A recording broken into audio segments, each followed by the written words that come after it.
फुले और बाबा साहब अम्बेडकर की संयुक्त जन्म जयंती हम लोग मना रहे हैं। तो 194 जन्म जयंती राष्ट्रपिता ज्योतिराव फुले जी की है। तो मैं आप लोगों को इस जन्म जयंती की बहुत बहुत शुभकामनाएं देता हूं, आपको और आपके पूरे परिवार को। दूसरा, बहुजन समाज में जन्मे समस्त राष्ट्र संत, राष्ट्रमाता, महामानव, उन सभी महापुरुषों को मैं नमन करता हूं। और हमारे साथ में मंच पर बैठे अतिथिगण, उन सब का मैं धन्यवाद करता हूं कि आप लोगों ने इस कार्यक्रम को सफल करने के लिए साथ सहयोग दिया। और इस आयोजक के जो कार्यकर्ता हैं उनका भी मैं धन्यवाद करता हूं कि आप लोगों ने हमें यहाँ अपने इस ग्राम सोनी में हम लोगों को अपनी बात रखने का अवसर दिया।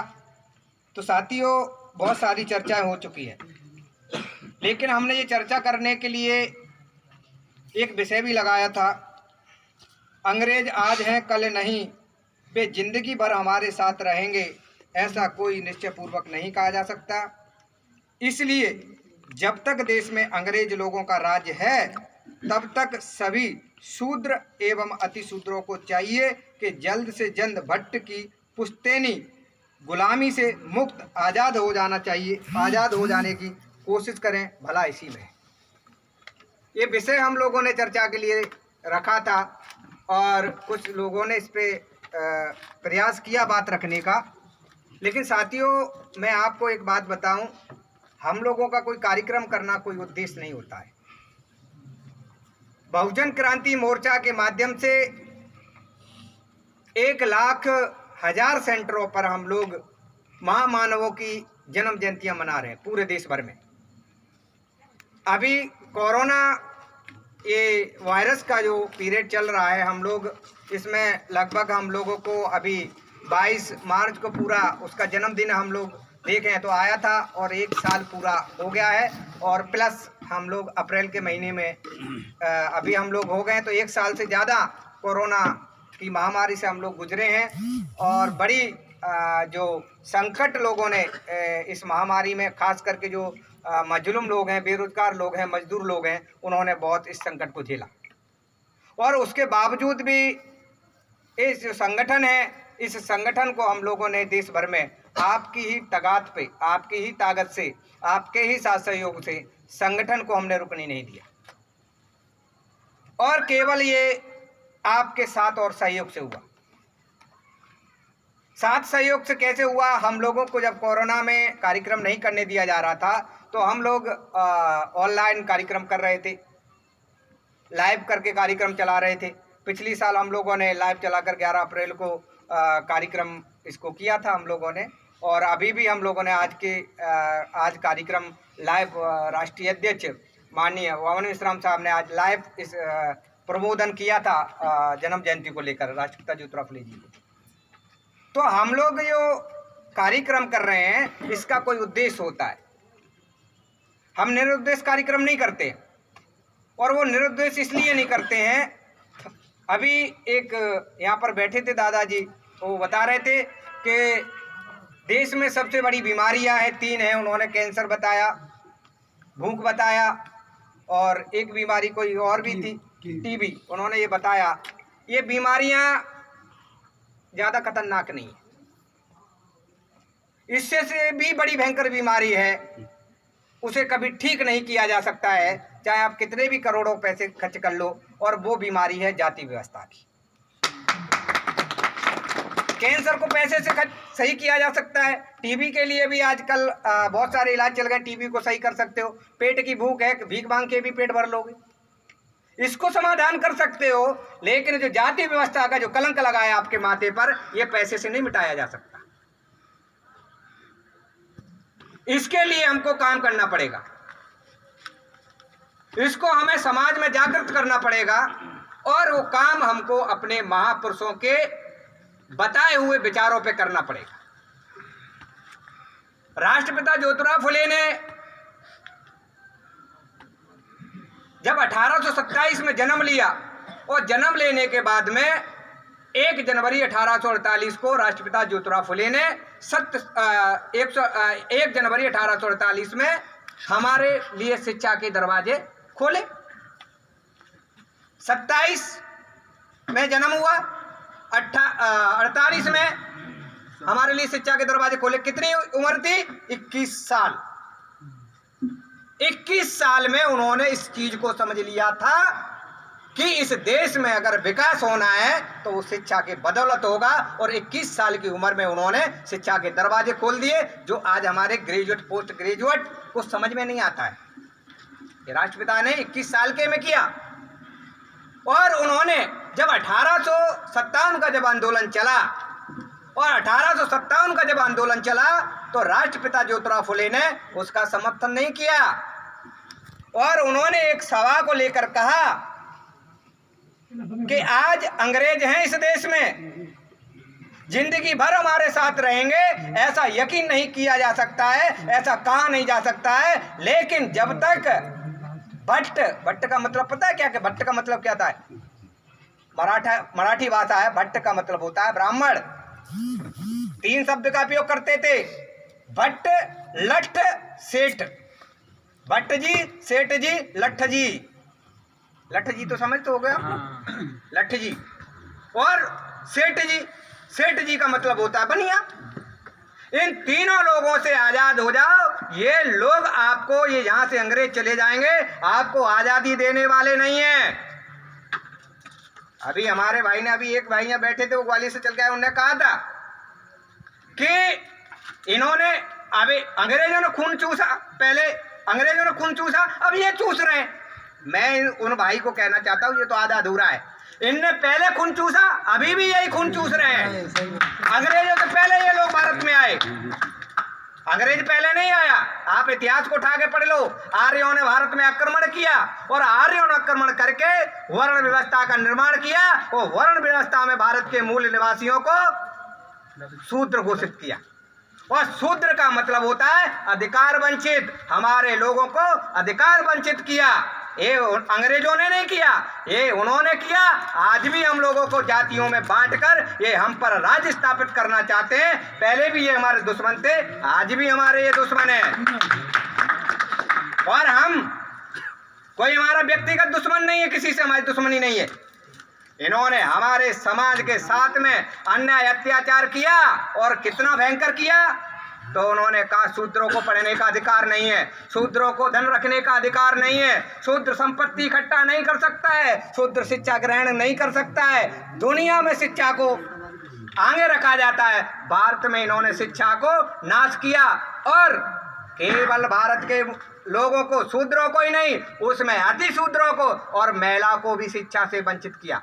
और इतनी हालत ब्राह्मणों ने कर दी कि भारत का जो मूल निवासी है और जो महिला है, अगर कितना भी कुकर्मी आदमी होता, कितना भी जुगाड़ी, कितना भी शराबी होता, अगर वो मरता है तो जिंदा महिला को उसके साथ में जलना पड़ता था। ये व्यवस्था किसने बनाई? अंग्रेजों ने बनाई, मुसलमानों ने बनाई, क्रिश्चियनों ने बनाई, ईसाइयों ने बनाई। ऐसा कोई सबूत नहीं मिलता है। इनके धर्म ग्रंथों में, इनकी स्मृतियों में, इनके पुराणों में मिलता है।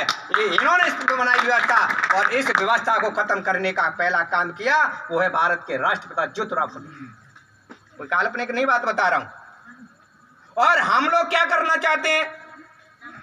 हम लोग इस देश के मूल निवासी हैं। हम लोगों को 6743 जातियों में बांटा है।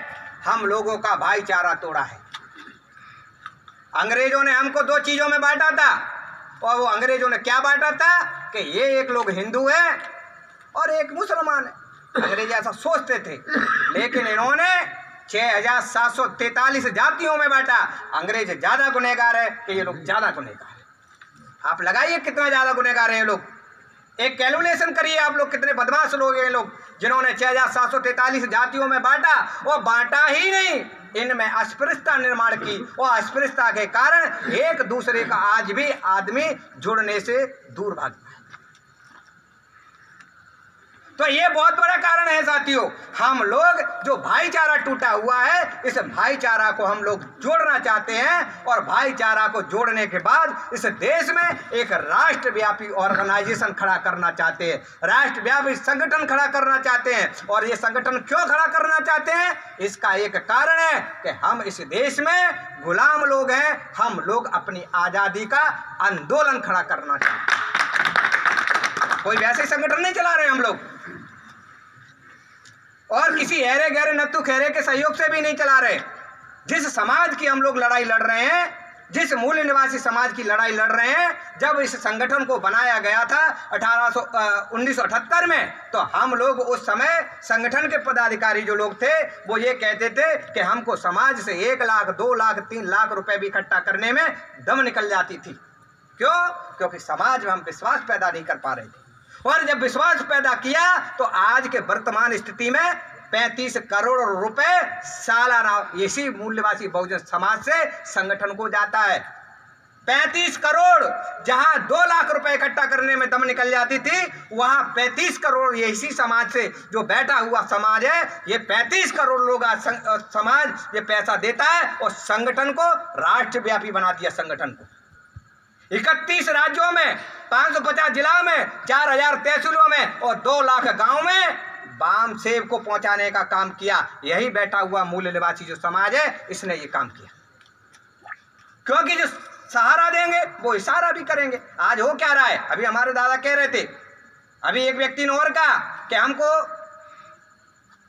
वोट का अधिकार बाबा साहब ने दिया, लेकिन बाबा साहब अम्बेडकर ने हमको वोट का अधिकार दिया, ये सही बात है, लेकिन 24 सितंबर 1932 को गांधी ने छीन लिया, ये भी तो बताना चाहिए।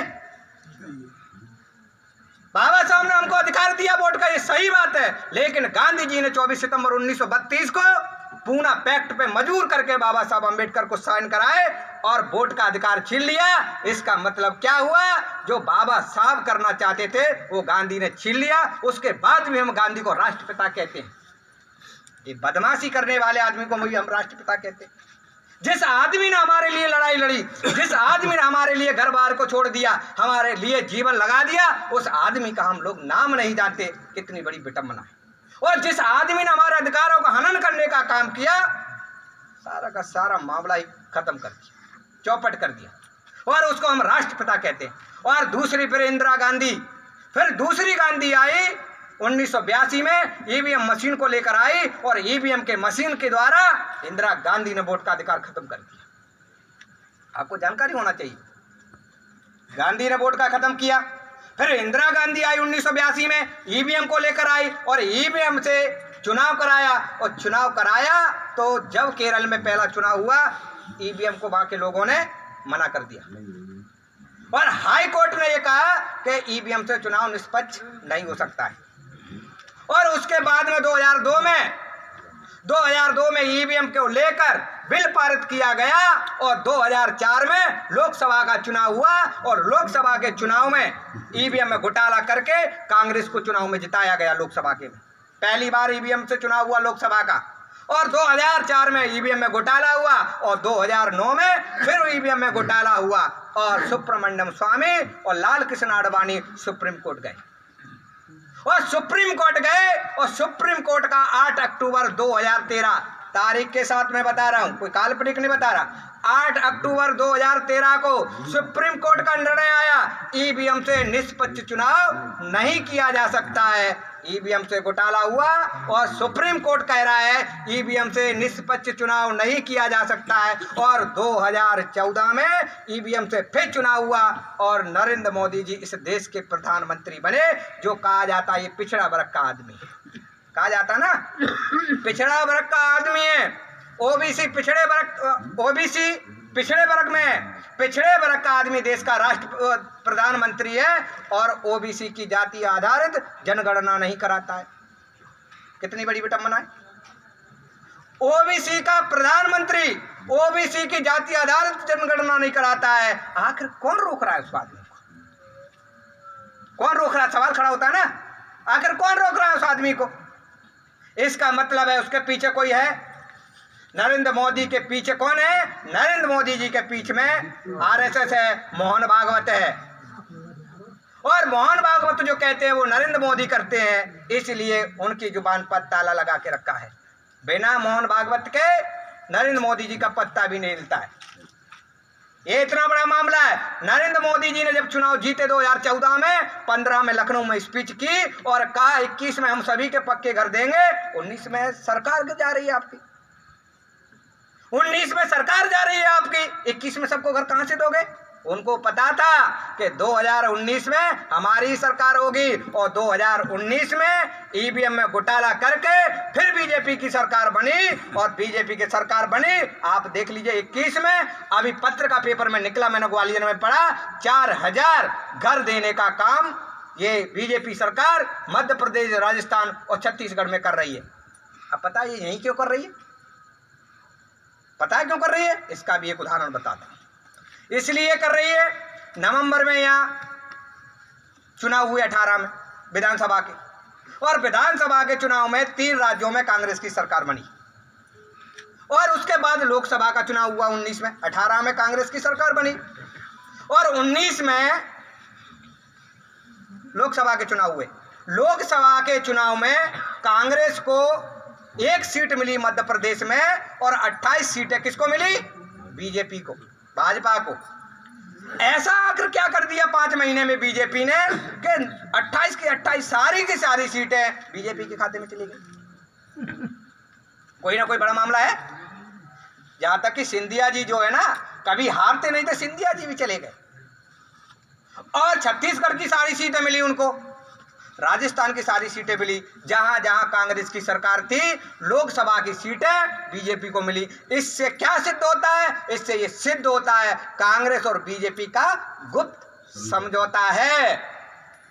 कुछ लोगों को लगता है कि बीजेपी अलग है, कांग्रेस अलग है, ये एक ही लोग हैं। इसलिए विलास खरात प्रोफेसर साहब ने एक किताब लिखी, आरएसएस की मां आरएसएस की मां कांग्रेस। आप किताब पढ़ो।